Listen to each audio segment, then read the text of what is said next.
Baik, selamat pagi Pak. Perkenalkan, kami dari kelompok 20, mahasiswa Universitas Siliwangi. Terima kasih sebelumnya sudah meluangkan waktu untuk kami. Di sini kami ingin melakukan wawancara terkait UMKM Batik yang Bapak dampingi untuk keperluan tugas kami. Semoga wawancara ini bisa berjalan dengan lancar.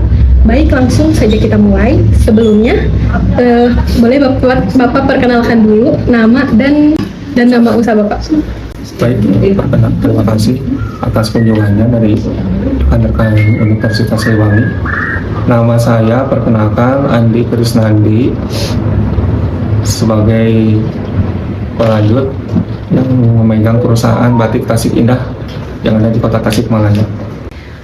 Kan Bapak pasti punya target ya, target utama gitu dalam usaha ini.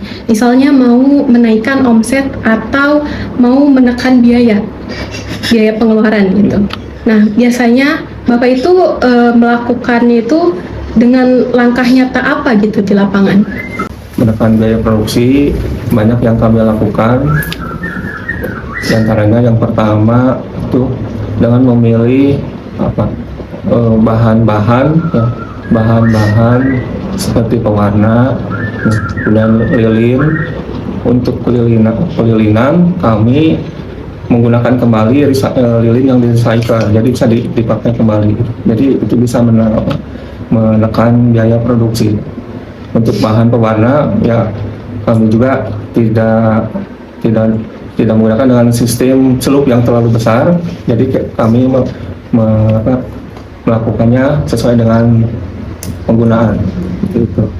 Kemudian untuk dari segi bahan baku ya, dari kain misalnya, kain itu ada kain misalnya yang sisa-sisa kain misalnya 1 meter 2 meter itu kami nggak buang atau kami nggak dibiarkan, tapi kami gunakan untuk membuat semacam lukisan. Jadi lukisan batik itu kami jual lagi gitu. Itu bisa membantu meningkatkan biaya produksi kami. Siapa yang memastikan target itu benar-benar dijalankan, Pak? Apa Bapak sendiri? Saya sendiri, tapi saya juga bekerjasama dengan di keluarga di sini kita. Itu apa sih yang kira-kira terlalu memakan biaya banyak gitu kan. Jadi saya telusuri dulu apa sih kendalanya. Gitu.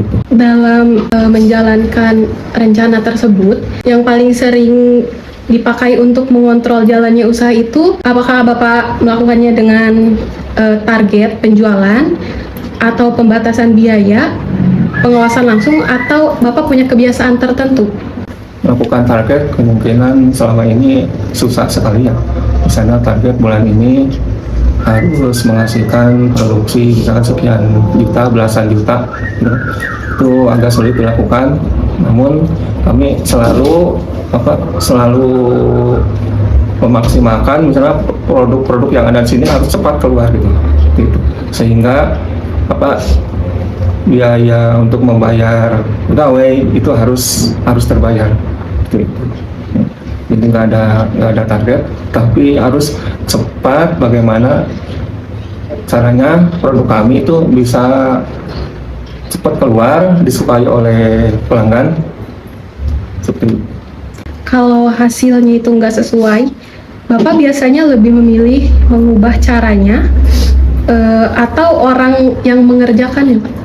Misalnya saya memproduksi batik ya, karena mungkin ini batik tulis khususnya kan, batik tulis itu kan proses dari awal sampai akhir itu kan lumayan memakan biaya banyak ya, bahannya banyak. Jadi diharapkan jangan gagal gitu. Soalnya kalau gagal ya mungkin kami kehilangan misalnya 1 lembar kain kan bisa kehilangan sampai 500.000, 600.000 seperti itu. Nah, yang kami lakukan itu memodifikasi itu kan kain tersebut, batik tersebut. Tapi yang nggak sering sih, paling kalau 1-2 kali terjadi misalnya gagal gitu. Gagalnya paling misalnya salah teknik misalnya dari obat ya, jadi obat itu ya mungkin dilakukan oleh ya misalnya udah kerja baru ya, misalnya di sini kan bahan kimianya memakai bahan pewarna kimia ya, itu kan ada air keras kan. Kalau itu air keras, kalau kebanyakan itu sih kayaknya bolong itu, ya udah. Kalau yang kayak bolong-bolong itu iya kami anggap gagal. Tapi kalau misalnya gagal dalam hal motif itu bisa dimodifikasi.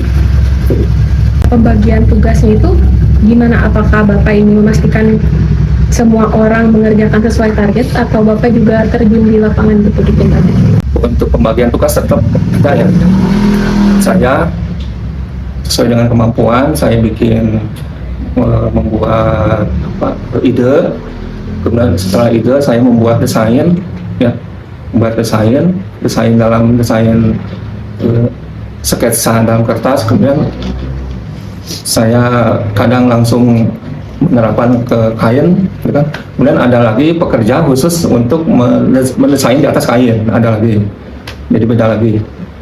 Kemudian untuk pelilinan, ya tentunya oleh pekerja khusus gitu kan. Gitu. Tapi ya ada semacam quality controlnya kan. Kalau misalnya jadi seketika si pekerja menyetorkan hasil pekerjaan, saya quality control dulu, dicek dulu apakah udah sesuai atau enggak. Kalau misalnya belum sesuai, ini banyak yang kurang, dikembalikan lagi untuk diperbaiki. Menurut Bapak, pembagian tugas sekarang ini udah membantu mengontrol usaha atau Bapak masih harus turun langsung? Kalau untuk hasil yang udah sesuai mungkin ya tidak perlu turun ya. Tapi kalau misalnya masih ada yang misalnya pesanan target 2 minggu atau 1 bulan, nah, ini udah 1 bulan belum selesai ya, saya langsung tarik ke lapangan. Apa sih kendalanya seperti itu. Tapi itu sering terjadi tidak Pak? Ya sering. Oh sering. Untuk tugas-tugas seperti keuangan, apakah yang mencatat dan yang megang uang itu orang yang sama, maksudnya teh Bapak, atau ada khusus? Ada khusus yang megang. Apakah pembagian tugas di sini itu berpengaruh ke cara Bapak memilih atau menerima karyawan? Ada kualifikasi khusus gak gitu? Oh iya. Jadi tidak sembarang saya merekrut pekerja baru gitu. Rata-rata yang pertama ya misalnya yang punya pengalaman dulu di bidang batik kan, seperti itu. Dan agak sulit mungkinnya untuk saat ini mencari pekerja baru.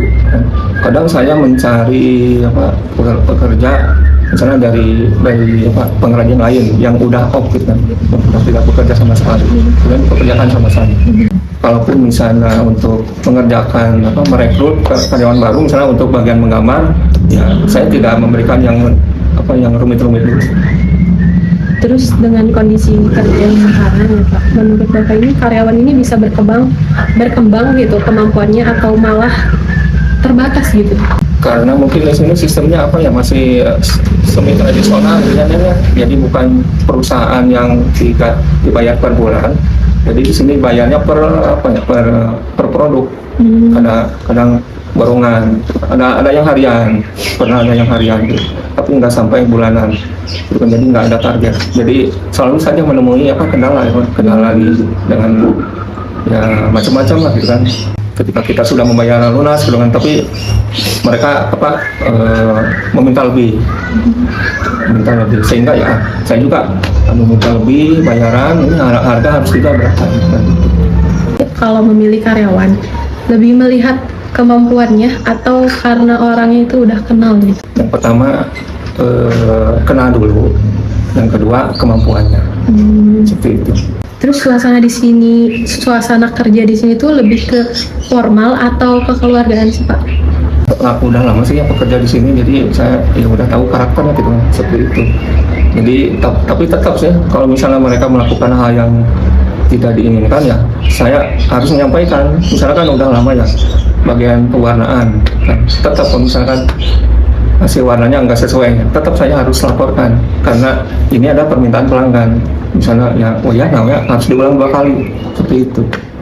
Kalau nanti ada perubahan struktur, misalnya ada karyawan baru gitu, menurut Bapak suasananya bakal berubah nggak? Mungkin jangka waktu lama sih ya, itunya harus adaptasi dulu. Itu jadi nggak sembarang yang memegang tugas, karena emang kembali lagi sulit sekali itu yang mencari bakat baru. Jadi ya kalaupun misalnya diganti ya hanya untuk sementara. Misalnya saya nggak megang keuangan, tapi misalnya adik saya ya megang keuangan gitu. Ya mungkin ketika adik saya, jadi belum pernah ada kata-kata Pak mengundurkan diri, tapi misalnya udah dipegang dulu sementara sama saya. Kan tadi Bapak bilang kalau ada yang harus disampaikan itu disampaikan ya. Nah, Bapak itu menyampaikannya itu dengan cara resmi gitu, kayak atau lebih santai gitu. Santai santai.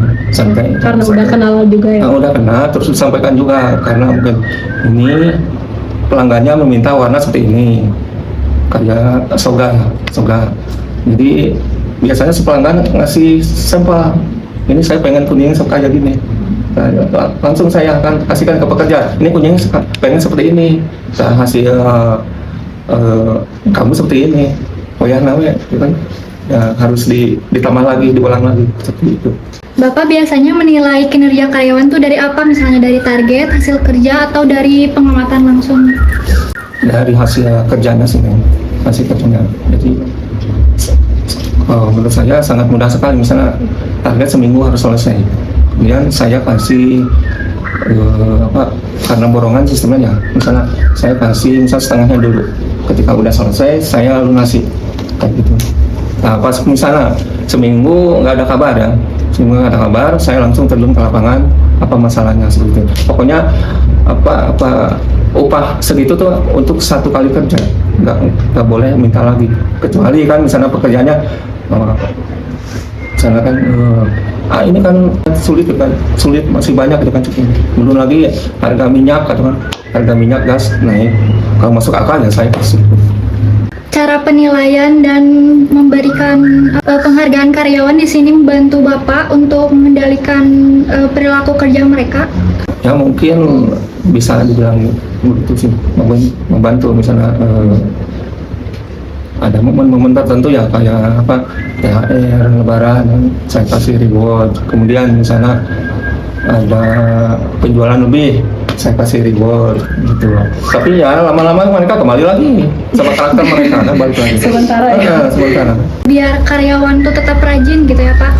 Apakah ada pemberian bonus, pujian, atau hadiah kecil lainnya jika mereka mencapai target?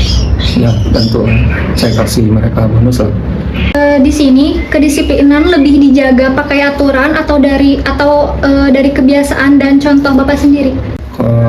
Sini balik lagi nggak terlalu tegas sih ya. Saya yang penting mah produk sesuai dengan pesanan, udah itu aja udah cukup kayak gitu. Apalagi misalnya saya kasih tenggang seminggu, mereka bisa menyelesaikan dalam waktu 5 hari, ya itu sangat menguntungkan. Sejauh mana gitu ya Pak budaya kerja yang ada membantu Bapak untuk mengontrol usaha tanpa harus selalu mengawasi langsung? Tetap saja sih harus diawasi ya Pak. Kalau misalnya dengan saya sendiri, mungkin ada di sini ada beberapa yang lainnya, ada ya keluarga lah yang udah dekat kan, disuruh mengontrol. Harus diawasi, kalau berarti harus diawasi, harus gitu. Tapi kalau misalnya Bapak tidak ada di tempat gitu, apakah Bapak merasa tenang gitu menyerahkan semua operasionalnya kepada karyawan karena udah percaya? Insya Allah. Jadi nggak selalu tiap saat saya harus mengontrol. Ya paling kan karena saya juga kan nggak terlalu, kecuali kalau jalan jangka waktu lama, misalnya saya pameran seminggu 10 hari ditinggalkan kan. Tetap saya harus ada di sini satu orang yang selalu mengontrol. Dalam milih dan memperlakukan karyawan gitu, nilai apa yang paling Bapak utamakan? Hati-hati ya, fokus dalam bekerja itu, fokus dalam bekerja. Kalau disiplin mungkin karena rata-rata sini kan mantap pekerjanya kan itu ya, bukan formal gitu ya, bukan seperti itu. Jadi ya, yang ditanamkan jangan terlalu sana ya, bekerja mulai jam 8 kan. Kalau bisa ya terlambatnya jangan terlalu jangan terlalu sampai siang banget. Kalau misalnya setengah jam nggak apa-apa kan. Gitu. Nah, kebiasaan kerja di sini tuh lebih terbentuk dari aturan atau dari contoh sehari-hari? Mungkin disesuaikan dengan rangkaian proses membatik. Ya, dari mulai bikin pola kan, bikin pola kan nggak segampang kan. Ada yang pengen bikin coba-coba bikin pola batik baju, ternyata salah, bukan seperti itu kan. Ya harus itu dikasih contoh membuat pola batik baju itu seperti apa. Ya berarti ada aturannya gitu Pak? Ada aturannya. Bapak biasanya ngajarin nilai seperti jujur atau ramah ke karyawan baru gimana gitu? Langsung kegiatan dari apa ya? Dari pola mereka kan. Contoh kan misalnya ada kejadian, sini bahan pewarna habis, tolong belikan kan. Jadi karena darurat untuk menutupi hari itu. Dan si pekerja beli saya sendiri. Ternyata dia nggak ngasih setruk belanja kan, kayak gitu. Nah, dari sana juga udah ketahuan. Oh ini karakteristik ini. Tapi Bapak suka ini nggak kayak menanamkan nilai-nilai kayak kejujuran itu, kayak mau minta struknya untuk besoknya lagi gitu? Dilihat dari karakter dulunya, karena saya juga nggak mau dengan mudahnya tuh mengeluarkan pekerja, karena sulit kan nyari pekerja di sini kan, bagian pewarna kan sulit. Jadi saya nggak terlalu tegas sama mereka, cuman saya mengurangi aktivitas yang kira-kira ada celah-celah mereka untuk berbuat curang. Jadi orang ini ya udah nggak usah dikasih tugas seperti itu lagi. Bapak menilai usaha itu berhasil dari apa? Atau dari untung atau juga dari pelanggan yang balik lagi membeli? Kebanyakan dari pelanggan yang balik lagi ke sini, pelanggan tetap. Walaupun dari yang baru, kalau saya kan menghargakannya nggak lihat orang yang tamunya pasti pakai pakai Mercy, wah harganya harus ditaikkan, enggak kan, tetap aja kan. Kalau misalnya penjualan ternyata tidak sesuai target, nah Bapak itu mencari tahu letak kesalahannya itu dari mengecek kembali cara kerja karyawan atau mengecek catatan pengeluaran? Yang pertama dari catatan pengeluaran dulu. Bulan ini ternyata nggak sama dengan bulan kemarin, rendah kan seperti itu. Baru setelah itu ya bagaimana caranya, misalnya kita harus cepat-cepat mengeluarkan produk yang misalnya yang kurang laku, itu baru kita cari celah yang lain, apakah dari pekerjanya, dari bahan baku, apakah kita terlalu boros apa gitu. Pertanyaan terakhir, setelah mengetahui penyebab usaha kurang memuaskan lah, Bapak biasanya melakukan apa gitu agar bulan depan hasilnya bisa lebih baik lagi? Ya karena mungkin di sini nggak ada target, jadinya nggak ada target. Jadi yang penting misalnya yang pertama mungkin saya mencari terus mengelilingi ke si pelanggan ini, terus menawari mereka dengan produk baru. Dan setiap pelanggan yang baru ke sini juga saya kasih produk yang baru dipromosikan seperti itu. Ya dari misalnya dengan cara apapun gitu kan, dengan cara apapun yang penting si produk baru itu bisa diterima. Itu kita kasih harga dulu rendah seperti itu kan. Jadi pintar-pintar kita aja gitu kan mempromosikan produk baru. Baik Bapak, terima kasih banyak atas waktunya dan informasi yang sudah diberikan kepada kami. Semoga usaha Bapak semakin lancar dan sukses ke depannya. Mohon maaf juga apabila selama wawancara ada kata-kata yang kurang berkenan. Kami dari kelompok 20 mahasiswa Universitas Siliwangi mengucapkan terima kasih. Baik, sama-sama ya, semoga lancar tugasnya.